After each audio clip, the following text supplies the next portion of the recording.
todos. Eu já peço desculpas antecipadamente para a minha voz, que hoje estou bastante afônica. Mas vamos procurar transmitir de uma forma bastante, vamos dizer assim, com uma leveza espiritual. É o tema da proposta para a nossa reflexão na manhã de hoje. É sempre uma alegria muito grande estarmos aqui nesse momento. Particularmente considero tão maravilhoso e divino, porque quando estamos aqui sobre esse teto amigo e fraterno, que nos acolhe assim, com tanto amor e carinho, nós sentimos as vibrações positivas, salutares, benfazejas, que já está plasmada nesse ambiente de corações. E a nossa proposta para a nossa profunda reflexão no dia de hoje é sobre essa passagem, quando Jesus traz essa proposta para que nós possamos refletir profundamente sobre todas as questões que estão afetos diretamente a nós. Então vamos idealizar na nossa mente, nesse exato momento, a passagem de Jesus. Vamos viajar no tempo, porque nós temos o nosso pensamento, a nossa mente, que ela processa, é o nosso laboratório mental. E que nós, no momento em que lançamos o nosso pensamento, nós formatamos essa forma pensamento. E vamos, nesse momento, fazer essa viagem. Vamos voltar a mais de 2000 anos, para que nós possamos entender exatamente aquilo que Jesus estava fazendo de proposição na colocação dessa parábola. Então nós vamos caminhando e dialogando para que nós possamos realmente buscar trazer tudo isso também para os nossos dias atuais. Mas vamos na história, efetivamente falando, quando ele faz essas colocações. Então todos nós sabemos que a maioria das parábolas, Jesus, ele se reportava ao povo daquela época. Imaginemos, nesse horizonte de 2000 anos passados, como que estávamos naquela época, né? E hoje, para que a gente faça esse parâmetro, essa comparação, e possamos realmente extrair do tema a essência maior, para que nós possamos fazer a nossa reflexão. Então, nós sabemos que dentro dessa proposta da parábola do trabalhadores da vinha, ele se reportava ao reino dos céus. E aí ele começa contando para aquele povo, que certamente nós estávamos lá também, porque se somos reencarnacionistas, nós estamos caminhando no processo da nossa evolução espiritual. E os pesquisadores da doutrina espírita, eles dizem que dentro desse panorama de Jesus aos nossos dias, certamente já tivemos umas 400 reencarnações. Então nós estamos aqui caminhando, reafirmando os nossos passos, para que nós possamos alcançar a destinação final da nossa existência. Não digo final porque a evolução é infinita, mas no estágio ideal pelo qual Deus nos criou, que é a pureza espiritual, conforme o nosso Mestre Jesus. Então ele começa narrando que o reino dos céus é semelhante a um homem, um pai de família, que saiu de madrugada a fim de assalariar trabalhadores para a sua vinha. E ao encontrar aqueles primeiros trabalhadores, faz a proposta a ele, ajustando que faria o pagamento a 1 denário por dia, a cada um deles, mandando-os em seguida para a sua vinha. Vamos analisar a questão do denário à época de Jesus, porque nós sabemos que o comando era o predomínio de Roma. E esse denário romano era de prata. E é instituído à época de Jesus pelo Império Romano que o pagamento pagamento do dia de trabalho de uma pessoa era feito com 1 denário ao término da sua jornada. Não como hoje nós conhecemos, que vamos receber o nosso pagamento somente após os 30 dias de atividade. Na época de Jesus, era exatamente ao término da jornada de cada trabalhador que era contratado. E vamos então seguindo nesse raciocínio, e ele sai novamente a hora sexta e a hora nona do dia e faz o mesmo convite àqueles que ele ia encontrando. E saindo mais uma vez, a hora 1/10, encontrou ainda outros que estavam desocupados, aos quais ele diz: por que permaneceis aí o dia inteiro sem trabalho? E disseram eles que ninguém nos assalariou. Ele então lhes disse: ide vós também para a minha vinha. Vamos caminhando mais um pouco e percebendo de que, ao cair da tarde, disse o dono da vinha, aquele que cuidava dos seus negócios: chama os trabalhadores e paga-lhes, começando pelos últimos e indo até os primeiros.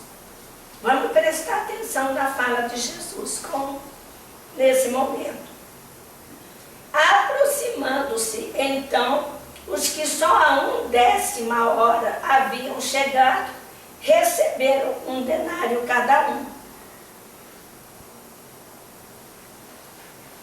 Recebendo, queixaram. Peraí, acho que pulei uma tela. Tá. Aí vem, então aqueles que chegaram no último, na 1/10 hora, receberam 1 denário. Vindo a seu turno, os que tinham sido encontrados em primeiro lugar, da 3ª hora, julgaram que iam receber mais, porém receberam apenas 1 denário cada um. E aí, como todos nós, recebendo, queixaram-se ao pai de família, dizendo: estes últimos trabalharam apenas 1 hora e lhes dás tanto quanto a nós, que suportamos o peso do dia e do calor. Parece conosco ou não? Sim ou não? Sim. Aí, mais respondendo, disse o dono da vinha a um deles: meu amigo, não te causo dano algum. Não convencionaste comigo receber 1 denário pelo teu dia? Toma o que te pertence e vai. Apraz-me a mim dar a este último tanto quanto a ti. Vamos reflexionando sobre essa fala. E aí ele continua: não me é então lícito fazer o que quero? Tens mau olho porque sou bom? Assim, aí fecha essa parábola, ele afirmando: assim os últimos serão os primeiros e os primeiros serão os últimos, porque muitos são os chamados e poucos os escolhidos. Essa citação nós temos lá em Mateus, no capítulo 20, versículo de 1 a 16. Muito bem, vamos analisar aqui a interpretação dessa parábola, o que na verdade agora vamos fazer o nosso foco nos nossos dias atuais. Vamos perceber, vamos voltar agora em pleno século XXI e vamos fazer as nossas reflexões íntimas. Então, o pai de família, na parábola citada por Jesus, é o nosso Pai Criador.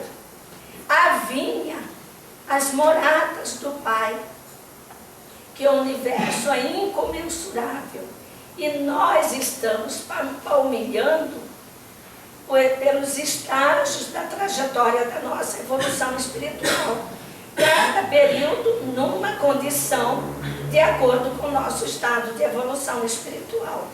Como nós fizemos essa viagem há mais de 2000 anos, nós percebemos certamente na nossa mente a situação da época. E trazendo aos nossos dias, há mais de 20 séculos, nós estamos hoje em pleno século XXI, nesse momento de uma transição, de mudança de ciclo do nosso planeta Terra, de provas e expiações desde os tempos de Jesus, para essa nova era que nós já temos o conhecimento, que é da regeneração da humanidade, desvencilhando-nos das amarras que ainda nos prendem a um passado muitas vezes delituosos. E os trabalhadores, nada mais, nada menos do que nós mesmos. Os trabalhadores da vinha, aqui nós temos que entender os dois sentidos de trabalhadores que Jesus coloca. Os trabalhadores, de modo geral, que é a humanidade como um todo. E os trabalhadores da vinha. Nós temos que ter bem isso claro, para não criarmos confusão. Que é o trabalho no bem. Todos aqueles que se predispõem ao trabalho do bem. Então tem diferença. As horas que ele cita, todas, desde a terceira até a 1/10, correspondem aos períodos do tempo do processo da evolução. E o salário, que ele considera ali na categoria do denário, que era uma moeda utilizada à época, instituída pelo governo Império Romano, nada mais é, no conceito da parábola, a felicidade pelo resultado daquilo que nós realizamos. Tem lógica. Só que Jesus, naquele tempo, não teria como transmitir para nós com toda essa clareza. Hoje nós, em pleno século XXI, vamos buscar esse entendimento para que possamos melhor conduzir a nossa vida e sofrer menos e chegar a patamar de felicidade plena. Por isso nós estamos aqui nesse pleno domingo às 9 horas da manhã, buscando exatamente essa compreensão. E vamos então ver aqui. Vamos fazer esse colóquio aqui, nós. Ou a vinha era grande demais, ou o serviço maior do que pudesse dar conta os braços assalariados contratados, né? O chefe de família volta à praça 4 vezes. Vamos fazer essa reflexão. O que isso representa hoje para nós? Então, a hora terceira corresponde 9 horas, né, de atividade na vinha para a qual aquele assalariado estava sendo contratado. Vamos retendo essas informações para a gente chegar à análise daquilo que nós queremos propor para a nossa reflexão. A hora sexta, 12 horas, né, que corresponde a -6 dentro da força trabalho. A hora nona, 15 horas, dentro da ótica. Vocês sabiam que na época do Império Romano, com certeza todos sabemos, o relógio não era esse relógio que nós temos, que era o relógio do sol. Alguém conheceu o relógio do sol? Eu me lembro, eu era muito criança, mas eu me lembro, minha mãe até colocava, né? Fui criada a maior parte em instância, então eu fazia a rodelinha no solo e colocava ali aquela varetinha. E à medida que o sol e o horário era marcado pelas nuances do sol. Olha que maravilha! Então era a forma de como esses horários, na época lá do Império Romano, eles utilizavam. A hora 1/10 correspondia às 17 horas. Né? Então, nós sabemos hoje que o horário das atividades geralmente vai até às 18. Então, os contratados à hora terceira trabalharam durante 9 horas naquele dia. Os da hora sexta, 6. os da hora nona, 3, e os da hora 1/10, apenas 1 hora.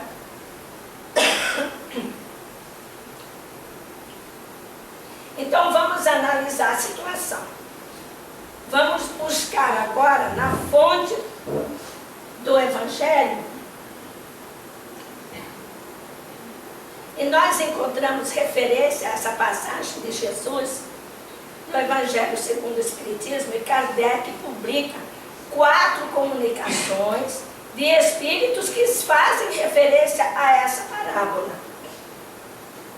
A primeira delas foi por Constantino, depois vocês podem conferir em casa, em Bordeaux, em 1863.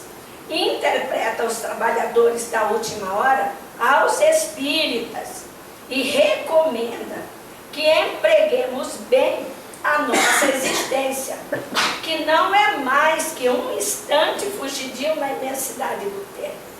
Isso nós vemos lá, e ele narra, é bem longo a colocação que o Constantino faz no Evangelho segundo o Espiritismo. Aqui nós estamos fazendo referência às citações dessa parábola de Jesus contida no Evangelho segundo o Espiritismo, e trazemos também outras fontes de informações para que nós possamos estar bem atualizados nesses conceitos. A outra comunicação é de Henry Heine, feita em Paris em 1863, que ele cita ali considerando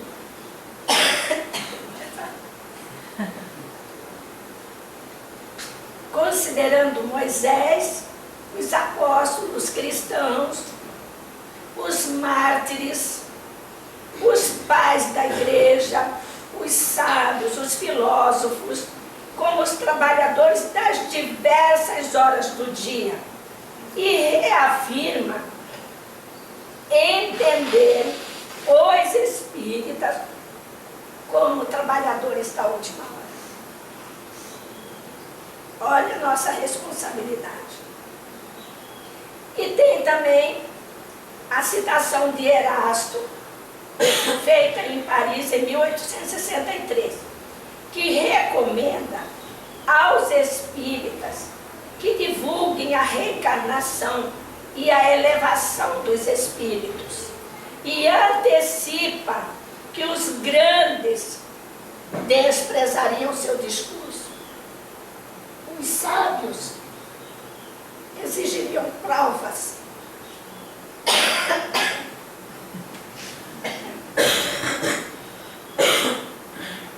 E os humildes aceitariam. Hoje a gravação vai sair péssima. E por fim, o espírito da codificação, o espírito de verdade, considera ditosos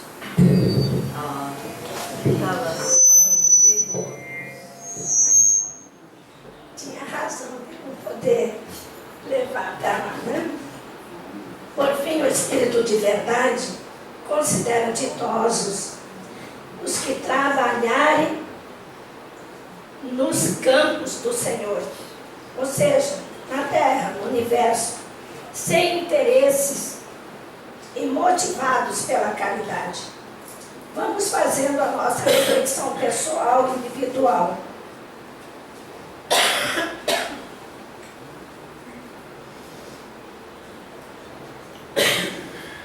Essas foram as 4 mensagens contidas no Evangelho segundo o Espiritismo. Agora vamos analisar as reflexões de Caibar Schutter e Pedro de Camargo Vinícius. Olha o que Caibar fala. Ele escreveu em sua obra Parábolas e Ensino de Jesus algumas páginas explicando a parábola e comentando. E ele encontra justiça na atitude do dono da vinha, argumentando ser possível que os trabalhadores da 10ª hora tivessem se esforçado mais que os demais.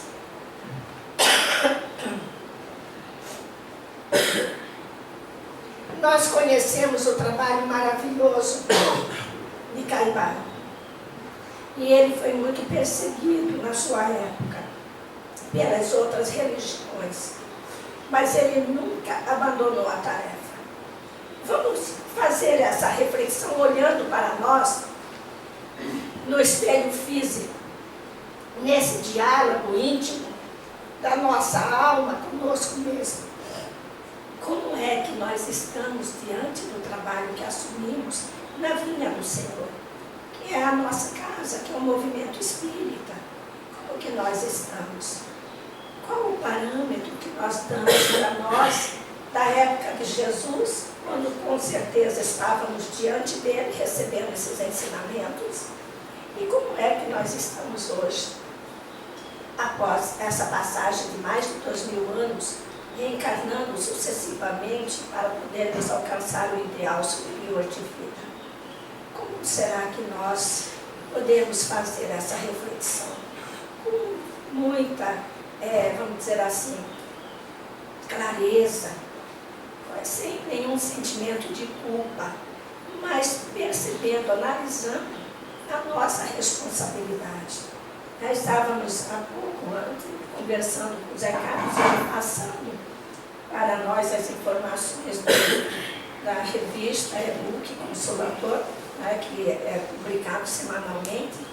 É um trabalho maravilhoso que nós não podemos desconsiderar. Então vamos ver aqui a colocação que o Pedro de Camargo Vinícius faz também sobre essa parábola. Ele também traz a parábola para os dias de hoje. Está dando para vocês lerem? Que a mostra.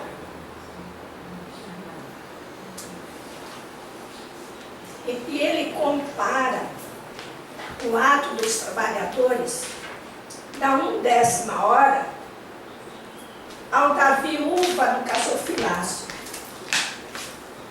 Vejam a comparação que ele faz.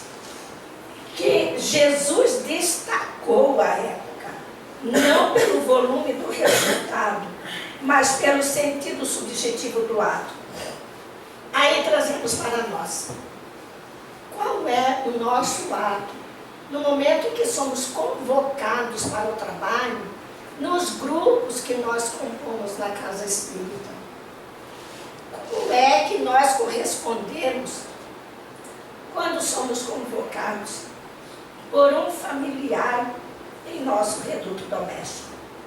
Como é que nós correspondemos quando somos convocados na nossa atividade profissional para substituir um colega em final de semana, um domingo, um sábado, ou em horário noturno? Como é que nós respondemos a essas questões? São do nosso dia a dia.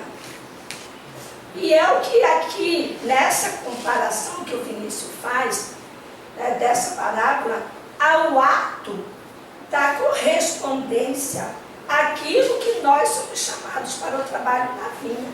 Isso trazendo para os nossos dias atuais, que Jesus, há mais de 20 séculos, já chamava a nossa atenção para essas questões. Então, é a nossa preocupação real, porque se nós queremos alcançar o ideal superior de vida, nós temos que começar pela base. Então, ao contrário da tradição beneditina, que na época, itaiolista, Vinícius valoriza o trabalho em si, e não o tempo do trabalho, conforme a parábola diz para nós. Então Vinícius desenvolve o seu pensamento de tal forma que parece estar escrevendo para nós nos dias de hoje. E ele fala de pessoas, isso nós trazendo para a nossa reflexão, que se exaurem em uma labuta febril e penosa,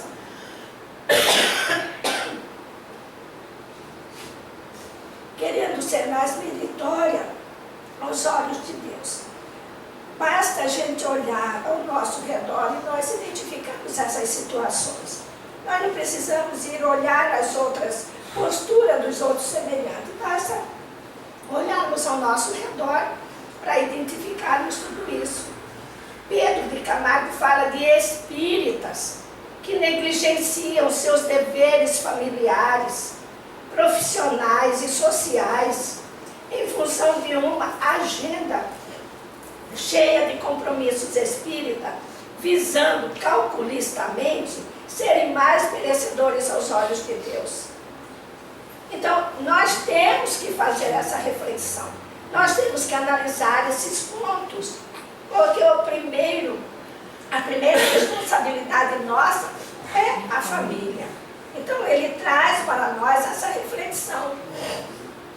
E ele destaca muito bem, na sua obra, essa frase de Jesus: misericórdia eu quero, e não sacrifício. Então, por isso que nós, espiritistas, dedicamos as nossas horas de lazer, os nossos compromissos que não vão afetar as nossas responsabilidades familiares, para nos dedicarmos às tarefas espirituais na casa espírita. E quais são, então, as características, dos espíritas que nós conhecemos? Como será? Será a fé e boa vontade para trabalhar? Esperança e muita disposição para aprender? Será essa a nossa característica? Se nós percebermos que é essa, então nós podemos considerar que estes, com essas características específicas, são os trabalhadores da última hora. Veja a diferença. E aí tem essa questão que nós colocamos para a nossa reflexão. Espíritas, trabalhadores realmente da última hora. Aí ele diz assim: estejamos atentos a essa reflexão da parábola, que não parece corroborar a referida interpretação que qualifica os espíritas, bons espíritas. Então veja a diferença. Nós temos um movimento espírita. Nós somos muitos espiritistas, mais de 1 milhão, se não me engano, nessa casa, no Brasil. Desse patamar volumoso, todos são bons espíritas realmente? Então vamos ver. Aí o adjetivo bons, em geral, passa por nós despercebido. Porque logo a frase não diz respeito aos espíritas de modo geral, a todos indistintamente, mas aos bons espíritas. E todos conhecemos a impressionante lista de qualidade dos bons espíritas que Kardec registrou no capítulo 17 do Evangelho segundo o Espiritismo, com o título Sede Perfeitos. E lá ele fala que aquele que cumpre fielmente a lei de amor, justiça e caridade, esse seria qualificado como bons espíritas. No entendimento da interpretação do texto que nós temos aqui. E a Joana, ela diz o seguinte: a mensagem mais evidente da parábola é, pois, a importância de nosso engajamento nas atividades da vinha universal. Universal. Onde quer que nós nos encontremos, nós somos espiritistas, mas no nosso círculo consanguíneo da família e dos nossos amigos, todos nós temos irmãos de caminhada evolutiva de outras religiões, não é assim? Por essa razão, ele está dizendo para nós o engajamento na vinha universal, que é a exemplificação do amor sem discriminação. Jesus apregoou a vivência desse amor. Ele traz para nós o salário da felicidade, o bem-estar físico, a satisfação intelectual, o prazer do cultivo, do belo, a tranquilidade moral. Tudo isso ele coloca para nós. A diversidade dos grupos de trabalhadores da parábola indica a diversidade dos seres criados e das tarefas a desempenhar em cada estágio da sua evolução. Olha como a presciência, porque a parábola nos conduz a essa reflexão. Em todas as situações, por isso a diversidade de atividades, de potencialidade, de desenvolvimento, para que um possa agregar seus próprios valores desenvolvidos no desencadear da sua evolução espiritual para o progresso da própria humanidade. Não é uma grandeza isso? Porque se todos nós estivéssemos no mesmo patamar, desenvolvidos os mesmos potenciais, que diferença faríamos?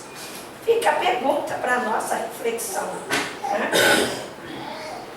E aí, os obreiros do Senhor, ele qualifica, aproxima-se, olha a afirmação dele, aproxima-se o tempo em que se cumprirão as coisas anunciadas para a transformação da humanidade.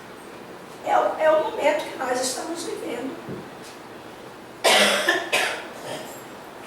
É esse o estágio em que nós já amadurecemos suficientemente para mudar o estágio do nosso planeta. Porque não é o planeta que está fazendo esse processo de mudança, somos nós, a humanidade, aqueles que alcançaram esse estágio e que nos conduziremos para a condição de espíritos regenerados, a fim de que possamos estar em condições de auxiliar, inclusive, aqueles que vêm na retaguarda do caminho. Essa é a lei da evolução. Sim.